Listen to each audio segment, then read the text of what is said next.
비정규직 양산 중단하라! 비정규직 양산 중단하라! 반노동 정당 필요 없다! 반노동 정당 필요 없다! 비정규직 양산 중단하라! 비정규직 양산 중단하라! 반노동 정당 필요 없다! 반노동 정당 필요 없다! 비정규직 양산 중단하라! 비정규직 양산 중단하라! 반노동 정당 필요 없다! 반노동 정당 필요 없다! 비정규직 양산 중단하라! 비정규직 양산 중단하라! 반노동 정당 필요 없다! 반노동 정당 필요 없다! 비정규직 양산 중단하라! 비정규직 양산 중단하라! 반노동 정당 필요 없다! 반노동 정당 필요 없다! 비정규직 양산 중단하라! 비정규직 양산 중단하라! 반노동 정당 필요 없다! 반노동 정당 필요 없다! 비정규직 양산 중단하라!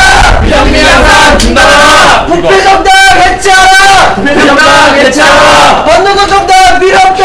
반노동 정당 필요 없다! 계속해서 이제 정부와 새누리당이 계속해서 말하고 있는 것은 어떤 청년 실업 문제를 해결하기 위해서는 정규직이 그 희생을 하고 양보를 하고 이렇게 해야 된다는 말인데, 그 말인즉슨 결국 비정규직을 양산한다는 말이고, 청년 실업을 해결한다는 말은 청년들에게 비정규직 일자리, 제일 낮은 일자리를 전가한다는 말의 다름 아닙니다. 또한 정당과 정부가 추진하고 있는 노동시장 구조개혁에는 쉬운 해고와 어떤 그런 취업규칙 그런 요건을 굉장히 쉽게 변경할 수 있는 것들이 들어가 있는데, 결국에는 계속해서 추진하고 있는 것들이 자본에게는 되게 많은 이윤을 줄 수 있게 하고, 비정규직을 손쉽게 쓸 수 있게 하고, 쉬운 해고를 할 수 있게 하고, 이런 식으로 계속해서 말을 하면서 청년 실업 해결하겠다, 민중을 위한 경제 살리기를 하겠다라는 식으로 말을 하고 있는데, 저는 이것은 사실을 은폐하는 것이며 여론을 호도하고 있는 것이라고 생각합니다. 새누리당과 정부는 즉각 노동시장 구조개혁 중단하고, 그리고 정말 비정규직 문제를 제대로 해결할 수 있는 방안을 내와 주시길 바라고, 그것이 바로 그 정부와 여당에서는 계속해서 경제 살리기를 그런 식으로 얘기를 하지만, 비정규직 문제를 해결하고 청년들에게 정말 질 좋은 일자리를 제공하는 것이 경제 살리기의 진짜 이름이라고 생각합니다. 그래서 저희는 정부 여당을 규탄하는 것이고, 그 문제들을 똑바로 해결해 주시기 바랍니다. 우리나라 최고 엘리트 학생 여러분 이렇게 만나 뵙는 것만 해도 큰 영광인데, 또 거기다가 제가 또 강연을 갖다가 한다는 것이 정말 저 일생일대 최고의 영광으로 생각을 하고 오늘 오게 되었습니다. 굉장히 중요한 질문 하셨는데요. 우리 정치 수준이 국민으로부터 신뢰를 받지 못하고 비난의 대상이 되어 있는 가장 큰 이유 중에 또 하나는, 정당은 정체성을 같이 하는 동지들끼리 모여가지고 정권 창출을 하기 위해서 모여 있는 게 정당입니다. 근데 우리 정당은 지금은 조금 상황이 좋은 방향으로 좀 변했습니다. 과거에는 붕당 정치입니다. 한 정치 지도자 또는 지역성, 이걸 가지고 정당이 만들어졌거든요. 근데 현재도 새정년은 호남을 주로 기반으로 하는 정치 세력, 새누리당은 주로 영남 이외에 강원도도 우리 100% 우리 새누리당입니다만은 이렇게 하는 그 정당, 이렇게 지금 되어 있습니다. 그래서 이것이 원래 교과서에 나와 있는 본연의 일인 정체성을 같이 하는 정치인들이 각각이 모여가지고 정치를 갖다 서로 하는, 그래서 거기에 맞는 정책을 내놔서 그 정책을 보고 국민들이 선택하게 하는 이런 선거로 가는 것이 정치 앞으로 가야 될 길입니다. 이 벽을 갖다 언제 깨지느냐, 이게 지금 문제인데, 이 벽을 빨리 깨기 위해서라도 아까 제가 말씀드린 공천을 지역 주민들에게 공천권을 넘겨주는 것이 이 시간을 땡길 수 있는 길이다라고 생각이 됩니다. 그래서 그 당에, 그러니까 이걸 가지고 결국 정책은 좌파 정책, 우파 정책 그 이외에 무슨, 교수님 그건데 한번 질문하고 싶어요. 지금 새누리당은 보수 정당, 새정년은 진보 정당 돼 있는데 그렇지 않습니다. 정말 제대로 분류하려면은 좌파 정당, 우파 정당 이래 돼야 됩니다. 좌파가 종북 좌파는 그건 나쁜 거지만은 그냥 교화적인 좌파는 건 나쁜 게 아니거든요. 그렇게 분리가 돼요. 그러니까 우리 새누리당 안에도 좌파 정책을 갖고 있는 사람이 있어요. 그게 항상 우리 당내에서 부딪힙니다. 새정년에도 마찬가지입니다. 그래서 새정년에 기반을 둔, 지역 기반을 둔 호남에 분명히 우파 생각을 갖고 있는 사람이 많이 있거든요. 근데 그분들 그 당 안에서 정치 활동하기 참 괴로운 거죠.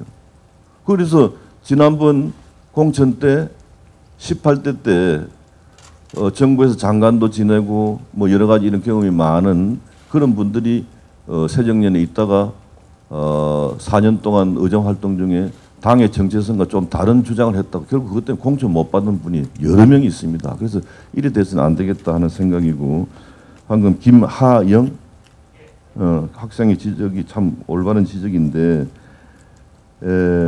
그러한 방향으로 가야 됩니다. 가야 되고 그러니까 이제 지역성을 어떻게 깰 것이냐. 우리나라 제1의 망국병적인 하나가 지역 감정, 동서간의 지역 감정 골이 깊은 겁니다. 이걸 깨기 위해서 석패율 제도를 우리는 도입하겠다 되어 있습니다. 지역 선거에서는 지지만은 우리 당의 취약지구는 광주, 전남, 전북, 제주입니다.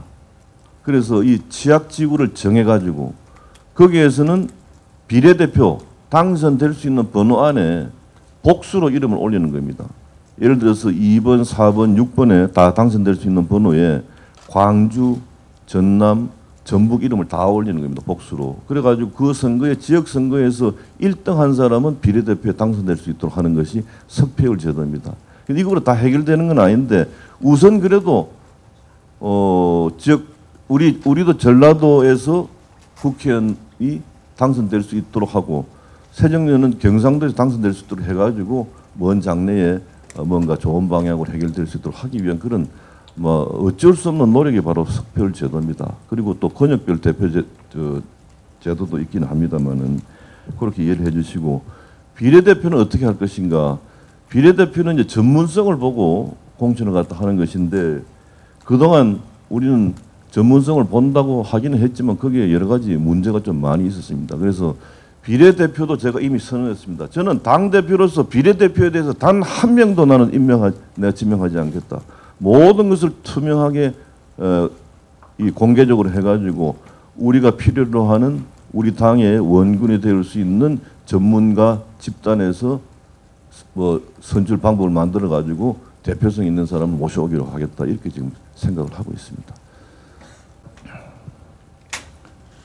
일본의 경우하고 조금 이제 그 학생 지적이 맞습니다. 맞는데 예를 들어서 나카소네 전 일본 수상 오래 수상하신 분인데 그분 지역에서 떨어졌는데 이 권역별 비례대표제 이것 때문에 국회의원 계속 하시는 그러한 일이 있고 주로 수상들이 그런 일이 많았었고 독일의 경우에도 코올 수상도 그런 케이스입니다. 그런데 우리는 각 당이 취약지구를 법으로 정합니다. 취약지구. 그 지역에 선거구가 10개가 있는데 그중에서 20% 혹은 30%를 얻지 못하는 지역. 우리 같은 경우는 광주, 전남, 전북, 제주에서 한 명도 못 얻었습니다. 그런데 지난번 보궐선거 때 전남 화순 곡성에서 우리 이정현 의원이 27년 만에 당선됐습니다. 그냥 그 지역은 취약지구로 지정할 수 있는 겁니다. 취약지역에 한해서 그 지역에서 지역선거에서 1등한 사람을 뽑게 되면은 방금 학생이 지적한 그런 문제는 없으리라고 저는 생각합니다. 그 오픈 프라이머리를 할 경우에 신인은 어떻게 할 것이냐 여기에 대한 이제 그 지적이 제일 많습니다. 그리고 이거 하게 되면은 방금 학생 지적하신 대로 지역 기반 토호 세력 조직 기반이 강화되어 있는 이런 사람들에게 기득권이 돌아가는 거 아니냐 이렇게 이야기하죠. 그런데 지금 선거법에 대해서 어떠한 개념을 갖고 있는가 모르겠습니다만은 우리나라 선거법이 철저해가지고 꼼짝을 못합니다. 선거 때 우리가 돈 많이 쓸 것처럼 이렇게 다들 아마 알고 계실 겁니다. 전혀 쓰지 못합니다. 만약에 부정선거 돈 쓰는 걸 걸면은 고발하면은 50배 상금을 받습니다. 또 그 설렁탕 한 그릇 얻어먹으면 얻어먹은 사람도 또 벌금을 또 50배를 또 내야 됩니다. 그래서 과거처럼 뭐 돈으로 선거하고 선거를 부정한다는 건 이제 거의 지금 못합니다. 그걸 제 말을 믿어주셔야 됩니다. 아마 세계적으로 선거법이 우리나라만큼 센 나라가 없습니다. 그리고 미국의 경우에 선출직에 당선되었는데 선거법 위반으로 해가지고 선거 무효가 판결이 난 국회의원이 거의 없습니다. 미국이 뭐 200 몇십 년 동안 지금 해오고 있는데 우리나라는 4년 임기 중에 선거법 위반으로 당선 무효가 되는 국회의원들이 보통 한 10명 이상 나오고 있습니다. 그래서 선거법 위반은 전혀 못한다. 이렇게 여러분들 이해해 주시고, 따라서 지역 기반에 뭐 돈이나 벌고 토 세력이 그런 돈으로 선거를 갖다 한다. 이거 불가능한 일입니다. 그거는 기우시고요. 신인은 어떻게 할 것이냐? 아니 신인 걱정을 갖다가 왜 우리가 해야 됩니까? 그렇지 않습니까? 그러면 나는 5선 의원인데 권력자가 나는 평소에 라이브로서 저 밉다. 그런데 나 몇 달 따라다니던 젊은 보좌관이 저 사람하고 도전하려고 한다. 그러면 이거 목을 치고 이 사람 집어넣는 게 과연 옳은 일이냐. 옳지 못한 일, 철저하게 비민주적 생각입니다. 그래서 신인이 정치에 진출하려 하면은 자기 연고가 있는 지역에 가서 열심히 밭을 갈아야 됩니다. 거기서 열심히 해가지고 지역 주민들에게 인정을 받고 인지도를 높이고 지지를 높여가지고 그 다음에 도전해가지고 거기서 올라와야지. 그럼 신인이 공정받을 수 있는 과거처럼 하려면 그 방법은 권력자 따라다니면서 거기에 아부하고 잘 보고 해가지고 공정받는 그거 해서는 옳지 못하죠. 그러니까 신인의 걱정 우리가 해서는 안 되고, 그 다음에 우리 이제 지방자치제가 실시되고 있는데, 그러려면 지방자치의 현역 의원이나 지역 구청장, 시장 군수가 다소 유리해집니다. 그런데 그 수준이 지금 우리 국민들이 원하는 수준으로 올라와 있지 못해요. 기초의원, 그 다음에 광역의원 그런데. 그래서 이렇게 시스템이 바뀌게 되면은 젊은 정치를 하고자 하는 엘리트들이 지역에 가서 뛰게 됩니다. 그러면 지방자치 수준도 올라오게 되고 거기서 두각을 나타내는 사람이 국회의원으로 도전하고 이런 선순환으로 바뀌리라고 저희들은 기대하고 있는 거예요. 네, 그 좋은 질문이신데 미국도 과거처럼 당의 권력자들이 골방에 모여가지고 서로 거기서 담배 피고 포커하면서 공천을 줬다 그래요. 근데 1903년부터인가 위스콘신인가 어디 오래 보니까 거기서부터 이 오픈 프라이머가 시작돼가지고 지금 미국이 잘 정착을 하고 있거든요. 그런데 이제 한 가지 고민은 바로 학생 지적하신 대로 이수빈 학생 예비 선거의 참여율입니다. 미국에서 한 20-30%밖에 지금 안 됩니다. 우리도 그 선을 넘지 못하리라고 생각이 됩니다. 그런데 우리가 지금 개발된 방법 중에 그 여러 가지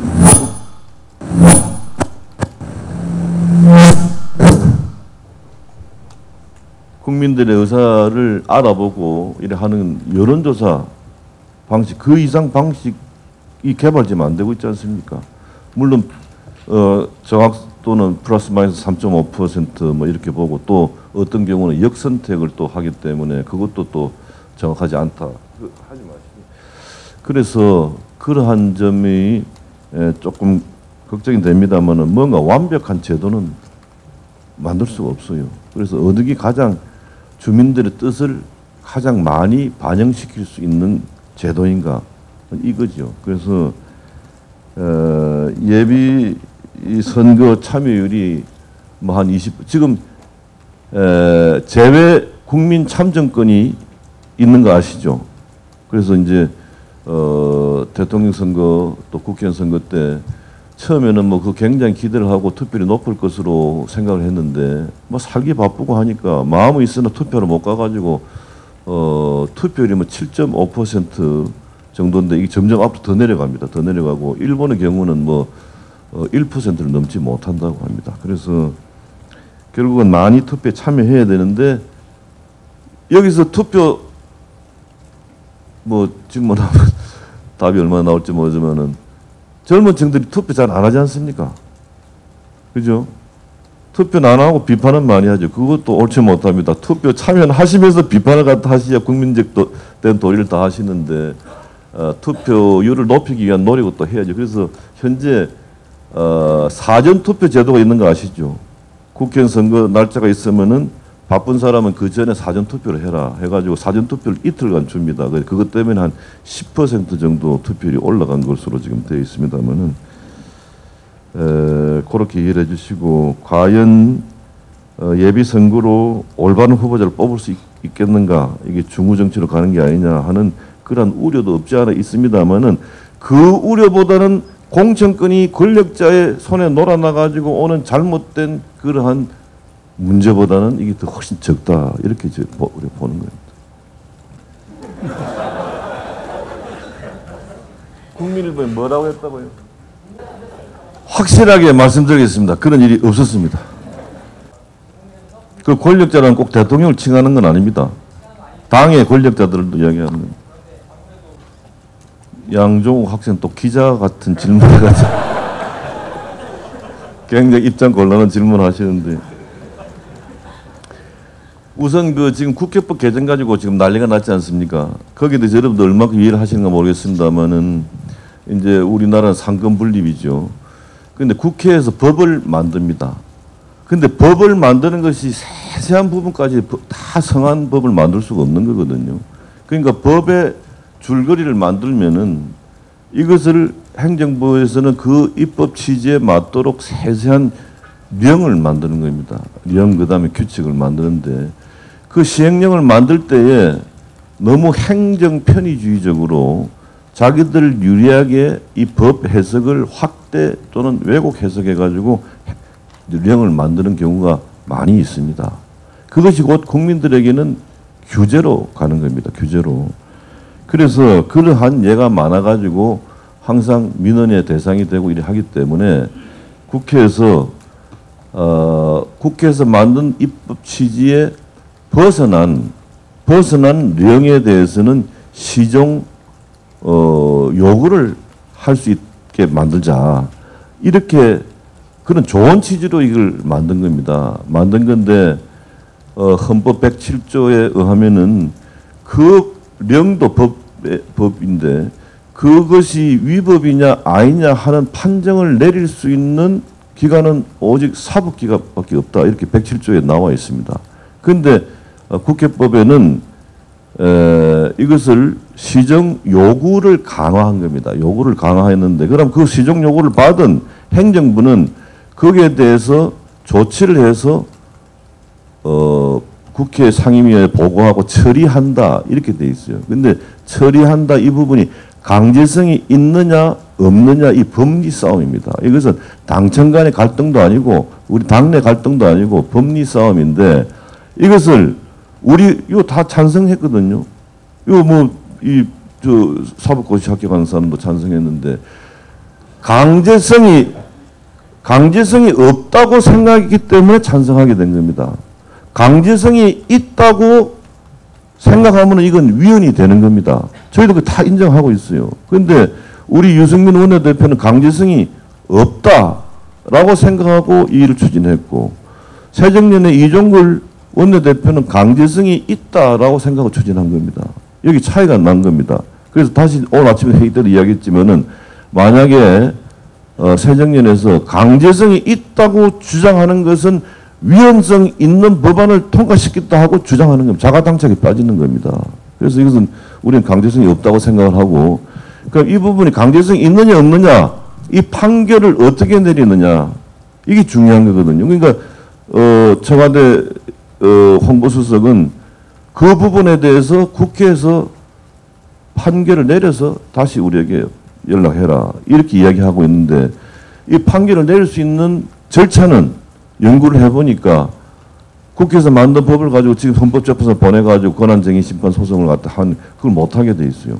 이 법이 효력이 발생되고 난 뒤에 이 효력이라는 것은 국회에서 법을 갖다 통과시키면은 이것을 며칠 내에 행정부로 보냅니다. 그럼 행정부에서 국무회의를 열어가지고 그 의결하고 그 다음에 대통령한테가 결재를 받는 겁니다. 대통령 결재 받으면 그게 공포가 돼가지고 이제 효력이 발생되는 건데 그 과정을 다 거치고 난 뒤에 이 법이 적용이 됐을 때에 행정부에서 이것은 너무 과하다. 우리는 그거 못하겠다. 라고 권한적인 심판 소송을 냈을 때 헌법재판소에 이걸 판결을 내릴 수 있는 겁니다. 시간이 지금 많이 필요해요. 그래서 계속 지금 우리 이 새누리당에서는 강제성이 없다 하고 새정년에서 강제성이 있다. 그래서 이제 다시 지금 여야 원내대표가 협상을 벌려가지고 뭘 해결하려고 지금 노력 중에 있습니다. 그렇게 이해해 주시기 바랍니다. 당청 관계는 한 몸입니다. 박근혜 대통령 후보는 새누리당 당원이 후보를 선출했고 그 추운 겨울에 정말 막 죽을 고생해 대통령을 만들었습니다. 그러니까 우리 한 몸일 수밖에 없고 이것은 이 정권은 박근혜 정권이자 새누리당 정권입니다.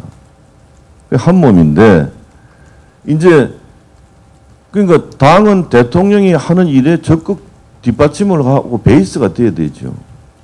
그런데 간혹 지금 현재 박근혜 정권 그렇다는 것이 아니고 과거 정권에도 일방적인 독선을 할 때가 가끔 있습니다. 그럴 때는 이제 당청 간에 갈등이 생기는 거죠. 그런데 지금 거꾸로 이제 당에서 독선한다. 지금 이렇게 지금 청와대에서 지금 불평을 가지고 있는 거죠. 그래서 이거는 또 이런 일이 생기면은 또 만나서 또 협의해서 처리하고 하는 것이 민주주의 발전이다. 이렇게 이해를 해주시고 과거에는 일방적이었죠. 대통령이 당의 총재였습니다. 총재. 근데 그때 몇 년도죠? 2011년도인가? 아니. 이명박 대통령이 몇 년도 당선됐어요? 2007년.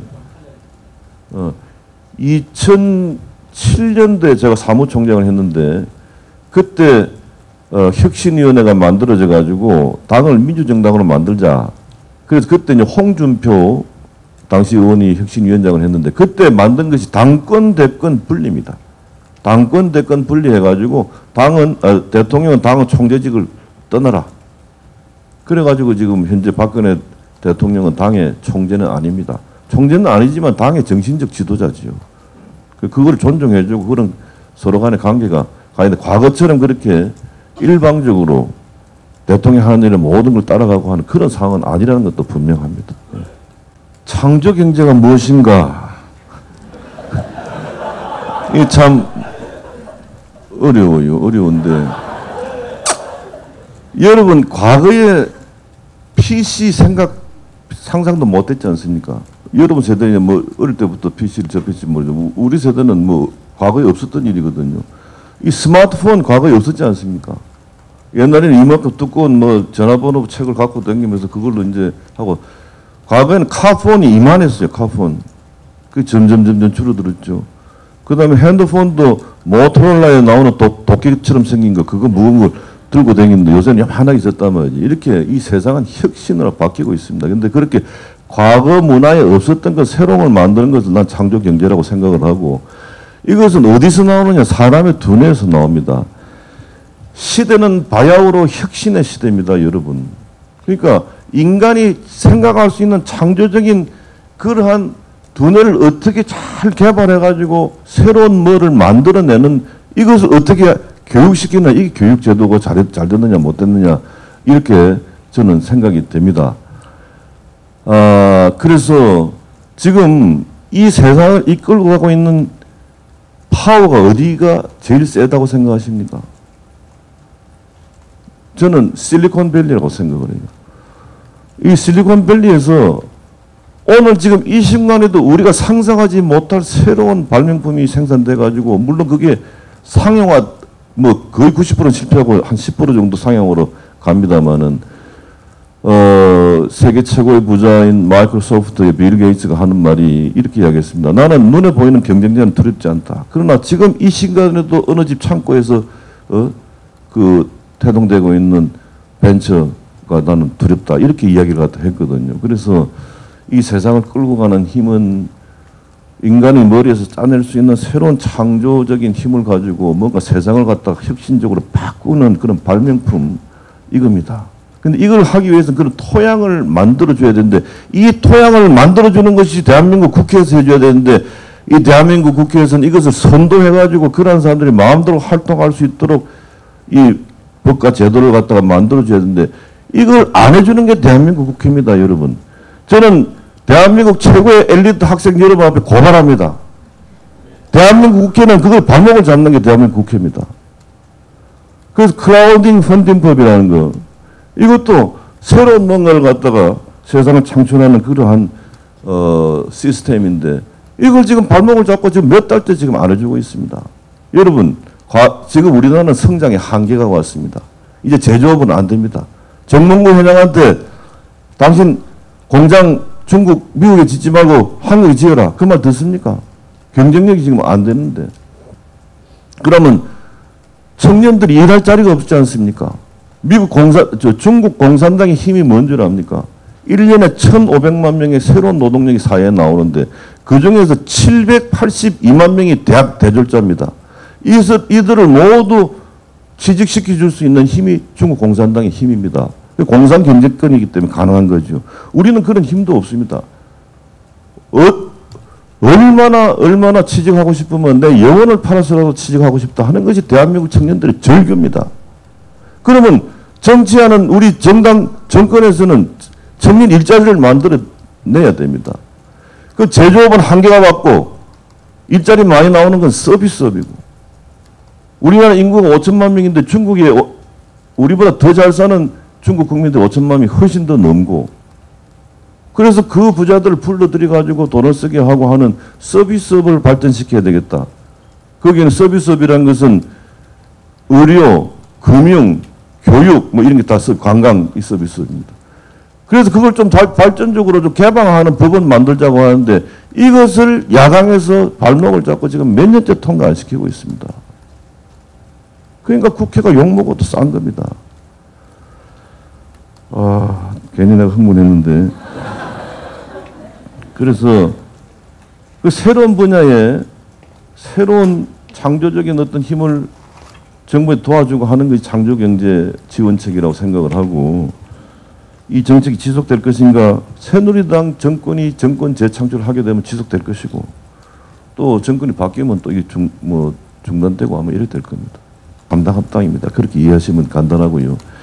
김영삼 대통령이 그래가 정권을 잡아가지고 우리 사회를 민주사회를 만들었습니다.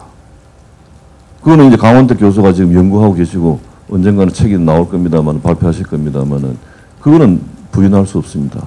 그래서 실질적으로 우리 사회를 민주사회로 만든 지도자가 정치 지도자가 김영삼 대통령이 1번입니다. 그 다음에 이제 김영삼 대통령이 정권을 잡을 수 있었기 때문에 김대중 대통령이 정권을 잡을 수 있었습니다. 그 다음에 또 노무현 대통령이 또 정권을 잡을 수 있었고 그리고 저는 민주화 투쟁을 했던 세력들의 통일민주당 출신입니다. 통일민주당. 그런데 현재 우리 당에는 민정당 독재정 세력이었던 민정당 출신은 한 사람도 없습니다. 그럼 과연 우리 새누리당이 반민주 정당인가?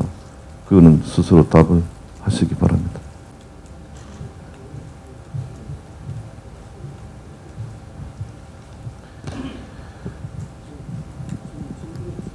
알았습니다. 적당히 답변하라는데 난 성격상 적당히 답변을 못해서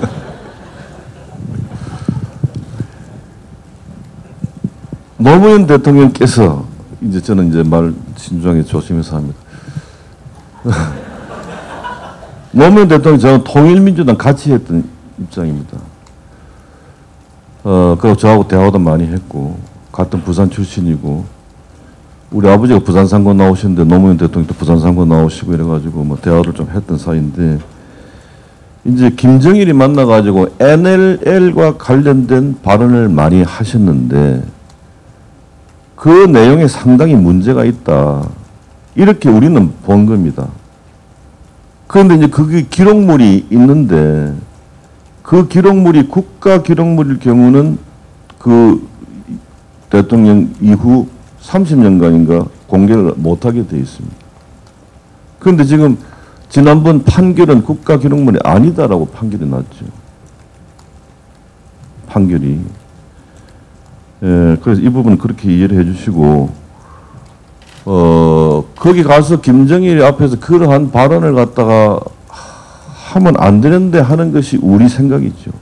또, 노무현 대통령 세력들은 또 왜 그런 말 못하느냐, 또 이렇게 또 거기서 생각이 차이입니다. 그런데 지난 대통령 선거 때 저는 우리나라 대통령이 김정일 앞에서 가서 어떻게 그런 말 할 수 있느냐. 이 NLL을 사수하기 위해서 연평해전에서 우리의 청년 장병들이 죽었고, 그 서해안 NLL이 우리의 생명선입니다. 여러분들 백령도, 영평도에 가보셨는가 모르겠어요. 그거 가면 바로 눈앞에 보입니다. 거기에 우리의 해병들이 있기 때문에 북에서 못 내려오는 겁니다. 굉장히 중요한 이 NLL입니다. 그래서 이것에 대한 훼손이 가는 어떠한 발언도 해서는 안 되는데 하고 이제 그게 내가 비분 관계해가지고 이제 그걸 내가 저 선거 연설 때 이야기했죠. 근데 거기에 대한 이제 비판이었습니다. 비판인데 여러분 같은 식구끼리 부부간에도 형제간에도 생각이 다 다른데 그래서 저는 그걸 좀 과하게 비판을 했던 걸 난 인정을 하고 또 거기에 대해서 또 당신이 너무 또 과하게 비판했다고 나한테 또 물세례를 또 하는 것도 또 있을 수 있는 일이라고 저는 생각합니다. 돌 안 맞았기 다행이죠. 그러니까 그런 현상에 대해서 이럴 수 있다. 이게 민주주의다. 또 정치하면서 그런 걸 또 피할 수 없다.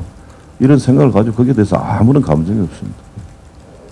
이 학생 질문은 뭔가 하면은 이제 국회의원들은 자기 지역을 대표하는 사람들 아닙니까? 그 지역을 대표하는데 인구가 10만 명을 대표하는 사람이 있는가 하면 30만 명을 대표하는 사람이 있으면 이거 너무 균형이 안 맞다 하는 주장이죠. 그런데 지금 우리나라가 도시화율이 몇 프로 된 거 아십니까? 우리나라 도시화율이 지금 한 92% 넘었습니다. 중국은 53% 정도고요. 인도는 한 23% 정도 됩니다. 그러니까 이제 도시화율이 할수록 내수가 지금 확대됩니다. 그래서 우리는 중국의 도시화율이 높아지는 내수 확장, 인도의 도시화율이 높아지는 내수 확장에 우리가 가서 돈을 벌어야 됩니다. 이제 그건 좀 다른 이야기고. 그런데 과거의 헌법재판소에서는 3대 1을 넘지 마라. 한 사람 30만 명을 대표하는 국회의원이고 한 사람 10만 명을 대표하는 국회의원이 같지 않다. 3대 1을 넘지 않는데 앞으로 이걸 2대 1까지 조정해라. 먼 시간을 갑자기 조정하면 쇼크가 오니까 그래 판결이 났습니다. 그런데 이제 얼마 전 헌법재판소에서는 이제 시간이 많이 흘렀으니까 3대 1을 2대 1로 다시 재조정해라 이겁니다. 그러면은 선거구가 현재는 군이 4개를 합쳐도 15만 명이 안 되는 데가 많이 있어요. 그러니 그러다 보면 군 4개에다가 하나 더 붙여 5개를 갖다 시골 인구 자꾸 주니까 그것도 참 고민입니다. 왜냐하면 주민을 대표하는 대표성도 있지만 지역을 대표하는 대표성도 있거든요.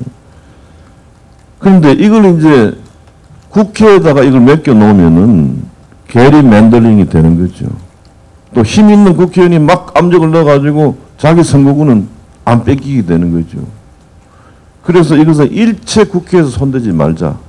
이것은 선관위에 100% 넘기고 선관위에서 확정해 오면 국회에서 일체 손을 대지 못하게 하자. 이렇게 이제 여야 간에 지금 합의를 보고 있습니다. 그래서 국회에서 정치개혁특별위원회가 만들어졌고 거기서 이것을 선관위에 완전히 보냈습니다. 획정위원회라는 게 또 만들어집니다. 선관위 또 산하에. 그래서 획정위원회에서는 이제 전문가들이 모이고 확정하고 그것이 국회에 오면 아무도 손 못 대도록 만들었습니다. 그러면은 제가 선관위 쭉 이야기를 들어보니까 지역구가 한 2개 내지 3개가 늘어날 가능성이 있다. 이겁니다. 지역구가. 그러면 비례대표 숫자 가지고 그걸 쿠션을 받을 수 있습니다. 비례대표 숫자를 갖다 한 2-3개 줄이면 된다. 이제 2-3개에서 한 5개까지 늘어날지 그건 모르겠습니다만은 그래서 국회의원은 300명 숫자를 더 늘리서는 저는 안 된다고 생각이 됩니다. 우리가 배우면서 백이민족, 단일민족이다. 이걸 상당히 자랑스럽게 많이 배워왔는데 아마 우리나라처럼 단일민족이 국가를 형성한 나라가 거의 없을 겁니다. 일본이 그런 케이스고 중국은 57개의 종족이 모여가지고 하나의 나라를 만든 나라입니다. 그런데 지금 우리 사회의 제일 심각하게 큰 문제는 당장 눈앞에 닥친 건 메르스지만은 먼 상황을 놓고 볼 때는 저출산입니다.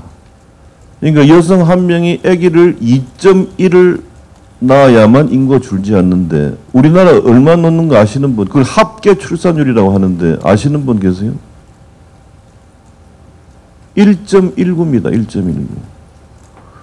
지난 10년간 60조 원을 쏟아부었는데 1.19선이 올라가지 않습니다. 그래서 이 큰일입니다. 큰일. 노인들은 건강이 좋아가지고 평균 수명은 굉장히 지금 올라가고 있습니다. 그러면 57살 보통 은퇴하셔가지고 90살까지 사시거든요. 그러면 그 노인들을 위한 복지 예산은 눈덩이처럼 지금 늘어나는 겁니다. 그럼 그 예산을 확보하려면 세금을 많이 들어와야 된다. 세금을 생산해내야 될 젊은 층이 줄어든다 이거지. 그러면 출생해가지고 세금을 생산할 수 있는 연령 올라가려면 20년을 기대해야 돼요. 20년 뒤에 가가지고 인구가 적다 이러면 재앙입니다. 재앙. 그래서 그러다면 이제 자꾸 국채를 발행할 수밖에 없지요. 세금은 적게 들어오고 작년, 재작년, 그재작년 3년 동안 우리가 예상했던 세금이 20조 원이 덜 들어왔습니다. 20조 원이.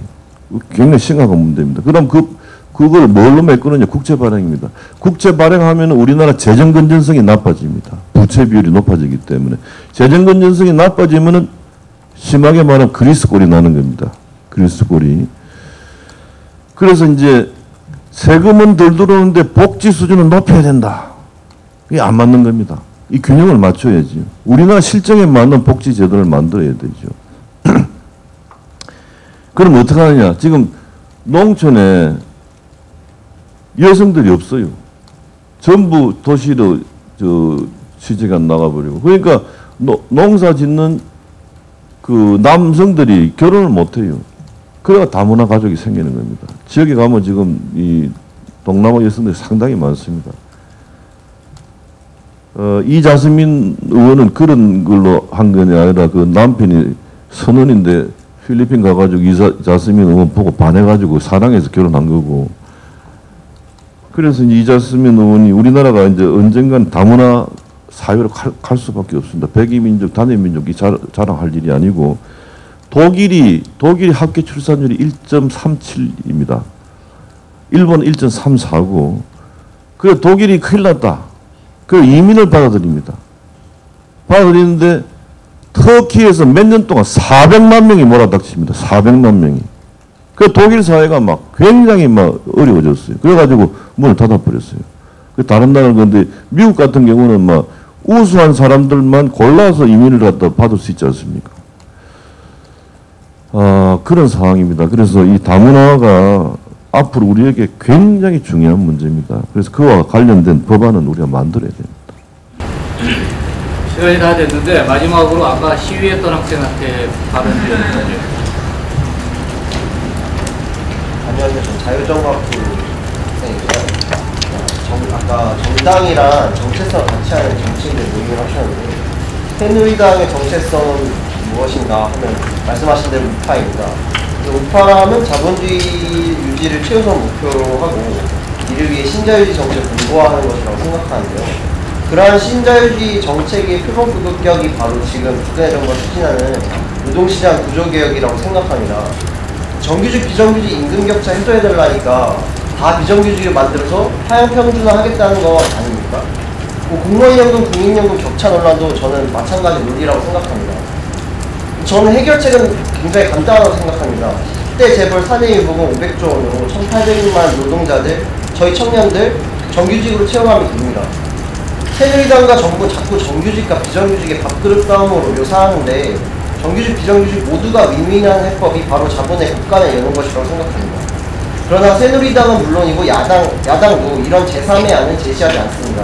그리고 저는 현대민주주의의 가장 본질적인 비민주성이 바로 이런 제3의 안을 아무 정당이 제시하지 않는다는 점이라고 생각합니다. 그래서 바로 그 제3의 안을 배제해놓고 숨기는 것, 이런 제3의 안의 의도적 은폐에 대해서 집권여당의 대표로서 어떻게 생각하시는지 그 학생들의 고민, 청년들의 비분관계, 저도 청년 시절을 거쳤던 사람으로서 충분히 이해를 갖다 하는데 이제 이런 데 와가지고 이렇게 말씀하시면 제가 다 대답해 주는데 피켓팅 그 힘든데 앞으로 그건 하지 마십시오. 우리 한국인들도 지금 분노의 시대로 지금 진입을 하고 있습니다. 현재 걱정하고 있는 첫 번째 고민이 무엇이냐 질문하면은 25%가 먹고 입는데도 부족한 금전이다. 이렇게 대답을 합니다. 그런데 과거 한 17, 18년 사이에 우리나라 GDP가 2배로 늘어났지만 국민들은 아직까지 의식주 걱정에서 벗어나지 못하고 있다. 또 여론조사를 하면은 과거 연평도 포격, 뭐 일본의 대지진 이런 전쟁과 재난에 대해서 고민하는 국민들은 2.4%밖에 안 돼요. 그러고 이제 이 우리 사회의 제일 문제는 시대 정신은 격차 해소입니다. 격차 해소. 그래서 새누리당 국회의원들은 뭐 너희는 잘 살고 뭐 못 사는 국민들은 안중에도 없다. 전혀 그렇지 않습니다. 제가 시대 정신은 격차 해소다. 빈부 간의 격차가 너무 심하고 또 정규직 비정규직 사이가 너무 또 대우가 격차가 심하고 또 뭐 심지어는 노소 간의 또 생각이 너무 또 다르고 막 이런 여러 가지 그 문제인데 그 빈곤층이나 일부 사회 불만 세력에 국한된 얘기가 아니고 부유층이나 기득권층도 그들 나름대로 분노를 지금 표출하고 있고 우리나라 경제 성장으로 지탱해왔던 한국 자본주의가 뿌리부터 지금 흔들리고 있습니다. 최우선 국가의 목표가 무엇이라고 생각하는 질문에 97년도에는 45.7%가 경제 강국 진입이라고 대답했는데 2011년에는 56%가 삶의 질 개선으로 지금 변화하고 있습니다. 그래서 이러한 이 시대적 여러 가지 고민 속에서 학생 막 그렇게 비분관계하고 하는 그런 입장 충분히 저는 이해를 합니다. 그런데 그럼 어떻게 할 것이냐? 아까 신자본주의 이야기했습니다. 신자유주의 이야기했습니다. 미국이 이제 너무 신자유주의로 흘러가지고 아이비리그 나온 수학 박사들을 전부 월스트리트 불렀다가 위법하지 않는 범위 내에서 새로운 금융상품을 개발해내라 해가지고 파생 금융상품을 막 남발해가지고 그게 터진 것이 2008년 리먼 브라더 사태고 그래가지고 세계 경제 위기가 오게 된 겁니다. 그 서프라임 모기지 사고도 그렇게 생긴 것이고 그래서 너무 자유주의로 흘러서는 안 된다 하는 것에 대해서도 저는 동의합니다. 동의하고 어느 정도의 규제는 있어야 된다. 미국처럼 그렇게 막 완전히 개방해가지고 이 법 미비한 그 틈새를 노려가지고 새로운 뭘 만들어가지고 이익을 취하고 튀고 하는 그런 것은 이제 범죄 행위다 이렇게 저는 생각이 됩니다. 그런데 이제 이 문제를 갖다 해결하려면은 성장이 와야 됩니다. 성장. 지금처럼 성장이 정체가 되면 우리나라가 잠재 성장률이 한 4% 정도 돼야 됩니다. 그런데 지난 4년간 우리나라 실질 성장률이 2%, 3% 사이를 왔다 갔다 했습니다. 그러니까 이게 디플레이션 갭이라고 그러는데 그러면서 물가도 지금 오르지 않고 있고 이 디플레이션 갭이 4년 계속되는 것은 지금 우리나라 65년 경제사상 처음입니다. 우리나라는 계속 성장을 해왔는데 그래서 우리가 디플레이션 늪에 빠지느냐 마느냐는 이런 지금 위기에 지금 놓여 있어요. 그래서 이걸 갖다 빠지지 않기 위해 일본의 아베노믹스는 20 몇 년간의 디플레이션을 인플레이션으로 바꾸는 게 아베노믹스입니다. 그게 이제 성공할지 실패할지는 아직 더 두고 봐야 될 문제입니다만은 그런데 성장을 하기 위해서는 국제 경쟁력을 우리가 또 확보해야 됩니다. 그런데 국제 경쟁력을 확보하기 위해서는 노동시장의 유연성 없이는 국제 경쟁력 확보 못합니다. 그럼 노동시장의 유연성 확보하려다 보니까 비정규직 또는 그 아웃소싱 뭐 이런 것이 지금 생기는 겁니다. 과거에 없었던 비정규직이 IMF에서 우리나라에게 돈을 빌려주는 조건으로 노동시장 유연성을 요구를 했고 그 요구를 들어주다가 비정규직이 양산되고 그건 김대중 대통령 때 시작이 된 겁니다. 그런데 문제는 외국에는 비정규직 노동자와 정규직 노동자 임금 차가 별로 안 큽니다. 그리고 여성들 아까 학교 출산을 이야기했습니다마는 투잡, 뭐 쓰리잡도 가질 수 있고 가정과 일을 양립할 수 있는 그런 사회 시스템이 되어야만 아기를 놓을 수 있습니다. 그런데 우리나라는 그래 되면은 임금이 아주 적어집니다. 그래서 이 문제를 반드시 해결해야 됩니다. 비정규직과 정규직과의 격차가 너무 큰 거. 현대자동차에서 같은 일을 종사하는데 이 사람은 저 협력업체 직원이고 이 사람은 현대자동차 직원인데 거의 비슷한 일 같아 하면서 월급이 배가 차이가 나거든요. 이건 사회 불평등이다. 이것은 앞으로 시정돼야 되고 그걸 하기 위한 노력을 갖다 합니다만은 비정규직이 무조건 나쁜 것이다.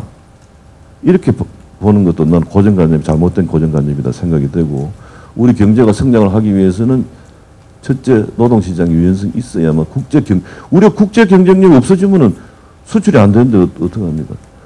지난달의 수출이요. 작년에 비해서 무려 10.9%가 수출이 줄어들었습니다. 이 심각한 문제입니다. 메르스만큼 심각한 문제입니다. 이것이. 우리나라는요. 수출하지 않으면 단 하루도 못 버팁니다. 우리나라 GDP가 세계 15위입니다. 미국 1위고 2위가 중국이고 3위가 일본이고 14위가 멕시코인데 우리가 G10으로 이제 올라가야 됩니다. 그러면 이제 국제 경쟁력을 더 갖춰야 되는데 국제 경쟁을 갖추려면은 국제 간에 경쟁을 해도 그럼 노동시장 유연성 없이는 안 됩니다. 그렇게 학생 좀 이해를 해 주시고요. 단 대신에 정규직과 비정규직의 격차는 줄이는 특단의 대책을 세워야 되고 그 노력을 우리가 계속 지금 하고 있습니다. 그렇게 이해해 주시기 바랍니다. 오늘 일방적으로 제가 와서 여러분 앞에 뭐 대도 안 한 여러분들보다 지식 부족한 사람이 뭐 준비해가지고 말씀 이렇게 드리는 것보다 간단한 인사 말씀드리고 오늘 여러분들 질문에 답변한 거 참 좋았다고 생각을 하고 저도 오기 전에는 막 겁을 장떡 먹고 내가 혼자 안 오고 두 동지를 모시고 왔는데 여러분들께서 이렇게 진지하게 저를 대해주시는 것에 대해서 퍽 지금 제가 감격하고 있습니다. 어쨌든 우리 정치인들은 국민으로부터 신뢰를 갖다 회복하는 노력을 해야 됩니다. 그걸 우리가 하고 있습니다. 여러분 생각이 부족할지 모르겠습니다만은 우리도 다 같은 여러분과 같은 사람이고 대한민국 국민이고 국민에 대한 도리를 다 해야 되겠다는 그런 의무감에 불타 있고 또 우리도 학창시절 때부터 남다른 정의감과 애국심이 불타가지고 이 정치의 길로 들어오게 된 겁니다. 그러니까 너무 괴물처럼 보지 마시고 우리 새누리당이 여러분들 마음의 문을 열고 들어가기 위해서 무지무지하게 노력하고 있습니다. 이 노력을 가상히 여기가지고 마음의 문을 열어주시길 부탁의 말씀드리고 알고 보면 다 좋은 사람들입니다. 그렇게 이해를 해주시기를 간절한 마음으로 부탁의 말씀드립니다. 여러분 감사합니다.